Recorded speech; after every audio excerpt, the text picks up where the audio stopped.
শান্তনাময় informs YouTube চ্যানেলে তোমাদের সকলকে আবারও স্বাগত জানাই। আশা করি ভালো আছো। তোমাদের জন্য আজ ট্রান্সলেশন ফর বিগিনার্স অ্যান্ড লার্নার্সের উপরে 81তম ভিডিও। এর আগে 1 থেকে 80টা এই ধরনের ভিডিও আপলোড হয়েছে এই চ্যানেলে। যারা দেখোনি তাদেরকে রিকোয়েস্ট করবো শান্তনাময় ইনফর্মস ইউটিউব চ্যানেলে প্লেলিস্টে গিয়ে অথবা এই ভিডিওর নিচে দেওয়া ডেসক্রিপশন বক্স থেকে তোমরা আগের সমস্ত ভিডিওর লিঙ্ক দেওয়া আছে, সেগুলো দেখে নিতে পারো। এছাড়াও তোমাদের বলে রাখি, এই চ্যানেলে প্রচুর ইম্পর্টেন্ট প্রেজেন্ট টপিকের উপরে নিউজ পেপার রিপোর্ট রাইটিং আছে। এছাড়াও পিকেতে সরকারের বইয়ের বহু প্রেসি, বহু অনুবাদ ও আরও অন্যান্য অনেক প্রয়োজনীয় ইংরাজির উপরে ভিডিও আছে, যাদের দরকার হবে দেখে নিও। তো আজকে কি ধরনের সেন্টেন্স তোমাদের সঙ্গে শেয়ার করব দেখতেই পাচ্ছ যে কিছু পসেসিভ কেস যেমন টাইম, ওয়েট, ডিগনিফাইড অবজেক্ট, এদের যদি পসেসিভ কেস হয় তো সেক্ষেত্রে আমরা কিভাবে সেই ইংরেজিগুলো ব্যবহার করব। ঠিক আছে, দেরি না করে শুরু করব। প্রথম বাক্য দেখো কি বলছে, স্বাধীনতার সংগ্রামে চিরকাল জয়। তো এই যে হয়টা, এটা নাও থাকতে পারতো, এখানেই দাঁড়িয়ে থাকতে পারতো। ঠিক আছে, স্বাধীনতার সংগ্রামে চিরকাল জয়, জয় মানে জয় হয়। ঠিক আছে, হয়টা অনেক সময় উজ্জ্ব থাকতে পারে। তো এই যে বাক্যটা, এই বাক্যটাকে আমরা কিভাবে ইংরেজিতে অনুবাদ করতে পারি দেখো। তো বিষয়টা কি বলছে, স্বাধীনতার, দেখো এখানে পসেসিভ, স্বাধীনতার রবায়ের রয়েছে সংগ্রামে চিরকাল জয় হয়, অর্থাৎ স্বাধীনতার যে সংগ্রাম, সেই সংগ্রাম সবসময় জয় করা যায়, অর্থাৎ জেতা যায়, তাই না? তো সেইটা আমাদের একটু বুঝে নিতে হবে কনসেপশনটা। তাহলে স্বাধীনতার সংগ্রাম যদি হয়, সেই সংগ্রাম সর্বদা জয় করা যায়। তো সংগ্রামকে জয় করা, দ্যাট ইজ কেউ জয় করছে তা না, কাউকে জয় করতে হচ্ছে, তাই না? মানে কোনো জিনিসকে জয় করা হচ্ছে, কাউকে না, সরি, কোনো জিনিসকে জয় করা হচ্ছে, দ্যাট ইজ প্যাসিভ ভয়েসে রয়েছে, কিন্তু এটা অ্যাক্টিভ ভয়েসে কিন্তু নেই। তাহলে স্বাধীনতার সংগ্রামে চিরকাল জয় হয়, এইখানে কোনটার জয় হচ্ছে, মানে কোনটাকে জয় করা যাচ্ছে? জয় করা হচ্ছে স্বাধীনতার সংগ্রামকে জয় করা হচ্ছে। বোঝা গেল ব্যাপারটা? তাহলে দেখো, এই স্বাধীনতার সংগ্রাম ইংরেজিটা কিভাবে আমরা ব্যবহার করবো। স্বাধীনতা ইংরেজি কি? ফ্রিডম। ঠিক আছে, ইন্ডিপেন্ডেন্স ঠিক এখানে না দিয়ে ফ্রিডমটা বেশি মানে উপযোগী ব্যবহার এখানে। সংগ্রাম ইংরেজি হচ্ছে ব্যাটল। তাহলে স্বাধীনতার সংগ্রাম ইংরেজি কি? স্বাধীনতার সংগ্রামকে সর্বদা জয় করা যায় বা জয় করা হয়। দেখো, ফ্রিডমস মানে হচ্ছে স্বাধীনতার, এই রবায়ের জন্য অ্যাপোস্ট্রফি এস এসেছে। ঠিক আছে, স্বাধীনতার সংগ্রাম ইংরেজি কি বললাম? ফ্রিডমস ব্যাটল, একটু আগেই বললাম। এবার স্বাধীনতার সংগ্রাম জয় করা হয়, প্যাসিভ ভয়েসে করতে হবে, ইজ ওন। ঠিক আছে, প্যাসিভ ভয়েসে করলাম, কিন্তু দেখো ইজ ওন, উইনের পাস্ট পার্টিসিপল ফর্ম হচ্ছে ওন। নিশ্চয়ই তোমরা বুঝতে পারছো ভয়েস চেঞ্জ সম্পর্কে বা প্যাসিভ অ্যাক্টিভ ভয়েস সম্পর্কে তোমাদের যদি ডাউট থাকে, তো ভয়েস চেঞ্জের ইংরেজি গ্রামারের প্লেলিস্টের মধ্যে ভয়েস চেঞ্জের যে ভিডিওগুলো আছে ওগুলো তোমরা দেখে নিতে পারো। তো দেখো, ফ্রিডমস ব্যাটল ইজ ওন, এর অর্থ কি? এর অর্থ হচ্ছে স্বাধীনতার সংগ্রাম জয় করা যায় বা জয় করা হয়। এটুকু হয়ে গেল, জয় করা হয়। এবার দেখো কি বলছে, চিরকাল জয়, মানে চিরকালের জন্য। এই চিরকাল ইংরেজি কি? কখনো না, ইংরেজি হচ্ছে নেভার, আর চিরকাল তার উল্টোটা, সেই ইংরেজিটা হচ্ছে এভার। এখন এভারটা এই বাক্যের মধ্যে কোথায় আমরা জুড়বো? দেখো এইখানে যদি আমরা জুড়ি তাহলে সবচেয়ে ভালো হয়। তাহলে ইজ এভার ওন, যদি কখনো জয় না করা যায় ইজ নেভার ওন হবে। ঠিক আছে, আশা করি তোমরা বুঝতে পেরেছো। পরের বাক্য, আমি 1 সপ্তাহের ছুটির জন্য দরখাস্ত করেছি। ঠিক আছে, আবার দেখো এখানে কোথায় পসেসিভ। তো এই যে ছুটির, দেখো ছুটির জন্য এই রয়েছে, এটা পসেসিভ। এবারে দেখো বাক্যটা কি বলছে, আমি 1 সপ্তাহের ছুটির জন্য দরখাস্ত করেছি। তো এই বাক্যটা কিন্তু করেছি, অর্থাৎ প্রেজেন্ট পারফেক্ট টেন্সে রয়েছে। ঠিক আছে, তো কে করেছে? আমি হচ্ছে সাবজেক্ট, দরখাস্ত করেছি হচ্ছে এখানে ভার্ব, 1 সপ্তাহের ছুটির জন্য। তাহলে একটু একটু করে আমরা এগোই, তোমরাও ভিডিও পজ করে ট্রাই করতে পারো। আচ্ছা, সপ্তাহ ইংরেজি হচ্ছে উইক, 1 সপ্তাহ হচ্ছে এ উইক, আর সপ্তাহের, ছুটির। ঠিক আছে, এখানে একটা কথা প্রথমে বলতে গিয়ে একটু ভুল হয়েছে, এখানে কিন্তু মূল যে পসেসিভ, সেই পসেসিভটা হচ্ছে এইটা। আমি এর আগে এই ছুটির বলে ফেলেছিলাম, সরি। তো দেখো, প্রথমে আমাদের যেটা করতে হবে, আমি দরখাস্ত করেছি, সেটা কি হবে? I have applied. ঠিক আছে, এ পর্যন্ত হয়ে গেল। এর মানে কি? আই হ্যাভ অ্যাপ্লাইড মানে আমি দরখাস্ত করেছি, প্রেজেন্ট পারফেক্ট টেন্সে রয়েছে। ঠিক আছে, আমি দরখাস্ত করেছিলাম যদি থাকতো আই অ্যাপ্লাইড হতো, যেহেতু দরখাস্ত করেছি আছে ওই জন্যে আই হ্যাভ অ্যাপ্লাইড হলো। আচ্ছা, কিসের জন্য অ্যাপ্লাই করেছি? অ্যাপ্লাইড করেছি হচ্ছে ছুটির জন্য। জন্য ইংরেজিটার জন্য আমাদের ফর আনতে হচ্ছে, তাহলে আনলাম। আমি দরখাস্ত করেছি জন্য, এবার কিসের জন্য? 1 সপ্তাহের ছুটি। তাহলে 1 সপ্তাহের ছুটি ইংরেজি কি? এ উইকস। ঠিক আছে, এই যে 1 সপ্তাহের, ঠিক আছে, এ উইকের সাথে অ্যাপোস্ট্রফি এস যুক্ত হয়েছে, 1 সপ্তাহের। ঠিক ঠিক আছে। এবার ছুটি ইংরাজি কি? লিভ। ওকে, আচ্ছা এইখানে এই যে ছুটির জন্য এই র বা এরটা এই জন্যের মধ্যে ঢুকে যাচ্ছে, সেই জন্য এখানে এর জন্যে আর পসেসিভ দরকার হচ্ছে না। এই ফর যখন আমরা দিচ্ছি ছুটির জন্য, ফর লিভ, ঠিক আছে, তখনই বোঝা যাচ্ছে এই যে র বা এর এটা জন্যের মধ্যে উজ্জ্ব থাকছে, ঠিক আছে, এটার জন্য আর কোনো পসেসিভ দরকার নেই। তাহলে মূল যে পসেসিভ সেটা কোনটার? সপ্তাহের এই যে র এর পসেসিভটা হচ্ছে, ঠিক আছে। তাহলে I have applied for a week's leave, আশা করি তোমরা বুঝতে পেরেছো। আচ্ছা যদি এখানে থাকতো যে আমি 2 সপ্তাহের ছুটির জন্য অ্যাপ্লাই করেছি, তাহলে কীরকম হতো? সেটা একটু পরে আসছি যে কী ধরনের হতে পারতো, ঠিক আছে। তাহলে দেখো এখানে একটা সময়ের সঙ্গে অ্যাপোস্ট্রফি এস কিন্তু এখানে হলো। পরেরটা দেখো কি বলছে, আমার 2 দিনের ছুটি মঞ্জুর হয়েছে, ঠিক আছে। এখানে মঞ্জুর বানানটা ঠিক আসেনি, আমি টাইপ করে সেই অক্ষরগুলো আনতে পারিনি, যাই হোক এটা বুঝে নিও তোমরা। তাহলে আমার 2 দিনের ছুটি মঞ্জুর হয়েছে। কার ছুটি মঞ্জুর হয়েছে? আমার ছুটি, মানে আমাকে মঞ্জুর করা হয়েছে 2 দিনের ছুটি, বিষয়টা এরকম। আমাকে মঞ্জুর করা হয়েছে 2 দিনের ছুটি, বা আমার 2 দিনের ছুটি মঞ্জুর হয়েছে, সেটাও যে করা যাবে না তা না, তবে এটা এইভাবে করলে ভালো হয় যে আমাকে মঞ্জুর করা হয়েছে 2 দিনের ছুটি, ঠিক আছে। তাহলে কি হতে পারে? আমাকে মঞ্জুর করা হয়েছে, এই ব্যাপারটা করতে গেলে মানে এই ধরনের বাক্য লিখতে গেলে আমাকে প্যাসিভ ভয়েসে লিখতে হবে, ঠিক আছে। তাহলে আমাকে মঞ্জুর করা হয়েছে কি হবে? আই হ্যাভ বিন।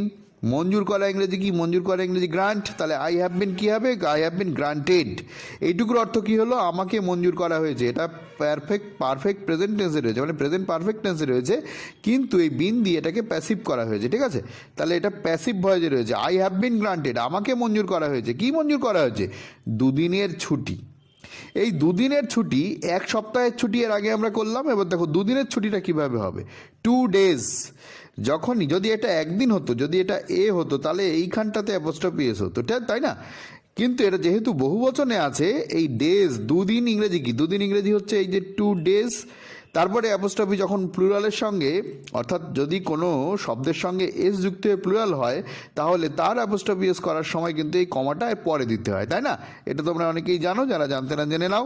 তাহলে 2 ডেজ এর আগে 1 সপ্তাহের ছিল, এই উইকের সাথে উইকের পরে অ্যাপোস্ট্রফি এস করেছিলাম, যে 2 উইকস হতো, তাহলে ঠিক এই রকম চেহারাটা হতো, ঠিক আছে।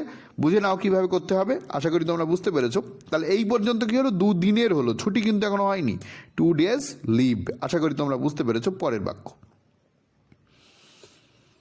এটা 1 পাউন্ডের ওজন, এটা 1 পাউন্ডের ওজন, ঠিক আছে।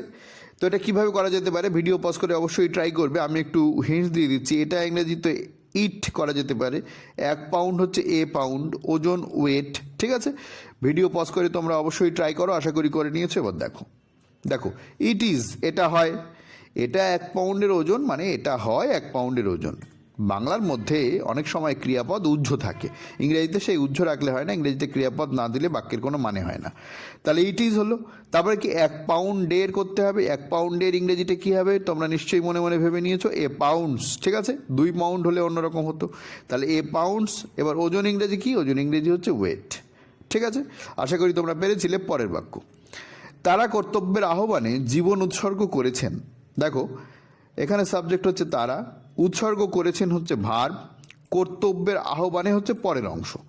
আচ্ছা, কি উৎসর্গ করেছেন? জীবন উৎসর্গ করেছেন। বাকি লাস্টের অংশটুকু হচ্ছে কমপ্লিমেন্ট, যেটা সেটা হচ্ছে কর্তব্যের আহ্বানে।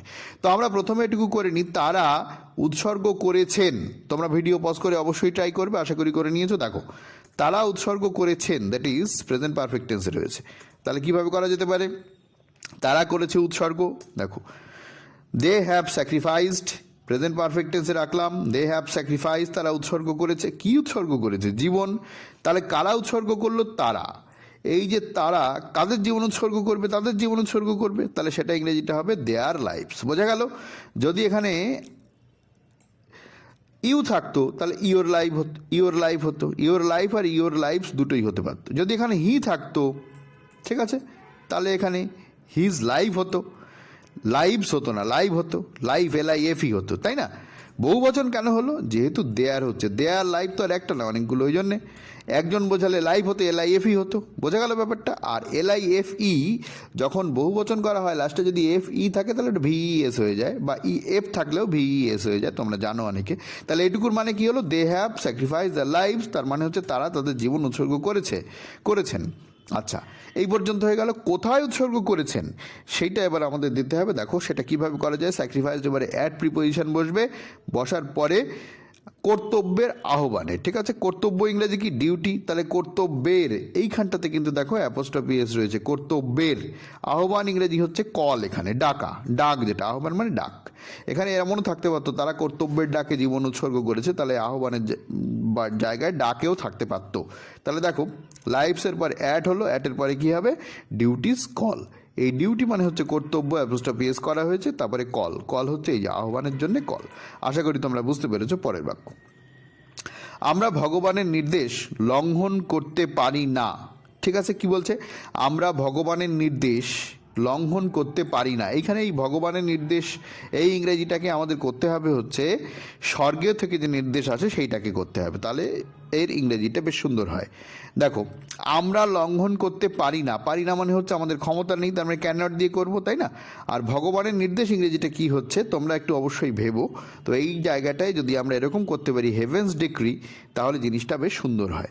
তো দেখো অনেকটা হিন্টস দিয়ে দিয়েছি, ভিডিও পজ করে ট্রাই করো, আশা করি করে নিয়েছো। দেখো উই ক্যান নট ওভাররুল, এই যে লঙ্ঘন করা, ভায়োলেট ঠিক না করে আমরা যদি ওভাররুল করি এই ক্ষেত্রে জিনিসটা ভালো হয়। তাহলে উই ক্যান নট ওভাররুল, আমরা লঙ্ঘন করতে পারি না। কি লঙ্ঘন করতে পারি না? ঠিক আছে, ভগবানের নির্দেশ, এর ইংরেজিটা একটু আগেই বললাম হেভেন্স ডিক্রি। ঠিক আছে, এটা হচ্ছে ভগবানের নির্দেশ। তো এই ব্যাপারটা হচ্ছে সেই ডিগনিফাইড অবজেক্ট, ঠিক আছে। হেভেন্স অ্যাপোস্ট্রফি এস আমরা এখানে ব্যবহার করছি এই পসেসিভের জন্য, আর এই নির্দেশ ইনস্ট্রাকশন না দিয়ে আমরা ডিক্রি শব্দটা ব্যবহার করব, ভালো হয়। পরের বাক্য, লোকটি যেন লক্ষ্মীর বরপুত্র। ভিডিও পজ করে অবশ্যই ট্রাই করবে। দেখো লোকটি যেন কিভাবে হচ্ছে, দেখো লোকটি যেন হয় ভার্ব, এখানে উজ্জ আছে, আমাদের কিন্তু নিয়ে আসতে হবে। তো একটু বলে দিই, লোকটি ইংরেজিতে হবে কি? দি ম্যান হবে, তাই না? আচ্ছা, তারপরে কি আছে? যেন, যেনর জন্য কি করা যায়? যেনর জন্য করা যায় অ্যাজ ইট ওয়্যার। ঠিক আছে, তোমরা জানো লক্ষ্মীর বরপুত্র, এই যে লক্ষ্মী, এই লক্ষ্মী মানে হচ্ছে ভাগ্য। ঠিক আছে, এই লক্ষ্মী মানে হচ্ছে ভাগ্য, আর বরপুত্র মানে হচ্ছে প্রিয় পাত্র। ঠিক আছে, এই কনসেপশনটা আগে আমাদের ক্লিয়ার করতে হবে। তাহলে প্রিয় পাত্র লক্ষ্মীর মানে হচ্ছে ভাগ্যের, মানে ফরচুনস, এরকমভাবে করতে হবে। অনেক হিন্টস দিয়ে দিয়েছি, তোমরা অবশ্যই ভিডিও পজ করে ট্রাই করো, এবার মেলাও। তো বাক্যটা বলবার আগে একটা রিকোয়েস্ট তোমাদের করবো, যদি ভিডিওটা দেখে তোমাদের ভালো লাগে, একটা লাইক তো আশা করতেই পারি, একটা লাইক করে দিও। আর যারা চ্যানেলকে সাবস্ক্রাইব করোনি তাদেরকে রিকোয়েস্ট করো, প্লিজ তোমরা চ্যানেলটাকে সাবস্ক্রাইব করে নাও, সঙ্গে বেল আইকনটা প্রেস করো, যাতে এই ধরনের রেয়ার ভিডিও নোটিফিকেশন সবার আগে তোমরা পেয়ে যাও। আর বন্ধুদের মধ্যে শেয়ার করে দিতে ভুলো না এই ভিডিওটা, যাতে তারাও এই ভিডিও থেকে সুবিধা নিতে পারে। দেখো লোকটি যেন লক্ষ্মীর বরপুত্র, এর ইংরেজিটা কীরকম হবে? অনেক হিন্টস দিয়েছি, তোমরা দেখো এবার মিলিয়ে। লোকটি, দি ম্যান ইজ, ওই যে বললাম বাক্যের মধ্যে হয় এই ক্রিয়াপদ উজ্জ আছে, তাহলে দ্য ম্যান ইজ, লোকটি হয়, কি হয়? যেন, এইটা এবার আমরা কমা দিয়ে নিয়ে আসবো। যেন ইংরেজি বললাম কি? As it were. ঠিক আছে, যেন ইংরেজি কিন্তু অ্যাজ ইট ওয়্যার। দেখো এই বাক্যটা কিন্তু প্রেজেন্ট টেন্সে রয়েছে, কিন্তু অ্যাজ ইট ওয়্যার এটা তোমার দেখে মনে হচ্ছে পাস্ট টেন্সে রয়েছে, এটা কি ঠিক হবে? এটাতে কোনো অসুবিধা নেই। অ্যাজ ইট ওয়্যার মানে হচ্ছে সবসময়ই ব্যবহার করা যায় যেন হিসাবে, ঠিক আছে, টেন্সের বিষয় না, এখানে পাস্ট প্রেজেন্ট ফিউচারের বিষয় নয়। যেন ইংরেজি হচ্ছে অ্যাজ ইট ওয়্যার। বোঝা গেল ব্যাপারটা? তারপরে দেখো তাহলে কি হলো এইটুকুর মানে?